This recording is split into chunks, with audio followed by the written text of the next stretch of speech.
ছেড়ে দেন ভাই, ভাই বাদ দেন ভাই, ভাই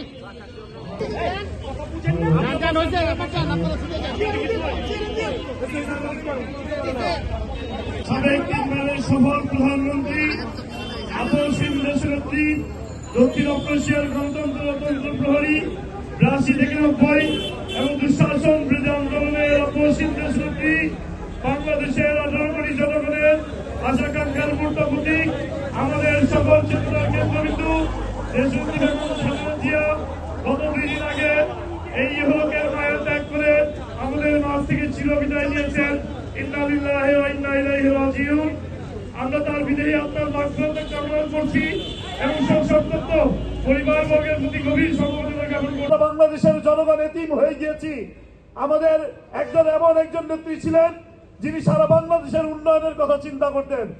উনাকে যখন বিদেশে যাওয়ার জন্য চাপ প্রয়োগ করেছিলেন, উনাকে দেশের বাইরে পাঠানোর জন্য অনেক চাপ প্রয়োগ করেছিলেন। উনি তখন বলেছিলেন দেশের বাইরে আমার কোনো ঠিকানা নেই, মরতে হলে দেশের মাটিতে মরবো, বাঁচতে হলে দেশের মাটিতে বাঁচবো। উনি কিন্তু সেই কাজটি করে গিয়েছেন। উনি আপনার কথা, আমার কথা, এদেশের জনগণের কথা চিন্তা করে উনি কখনো দেশের বাইরে যাননি। উনাকে চাপ প্রয়োগ করা হয়েছিল, বিনা কারণে উনি বারবার কারণ নির্যাতনের শিকার হয়েছেন। এই যে আমাদের এলাকার পাশে জেলখানা, আপনারা তো সবাই চিনেন, নাজিমুদ্দিন রোডের জেলখানাতে অবস্থিত। এই জেলখানায় সমস্ত কয়েদিদেরকে বের করে অন্য নতুন যে জেলখানা হয়েছিল সেই জেলখানায় পাঠিয়ে দেওয়া ছিল।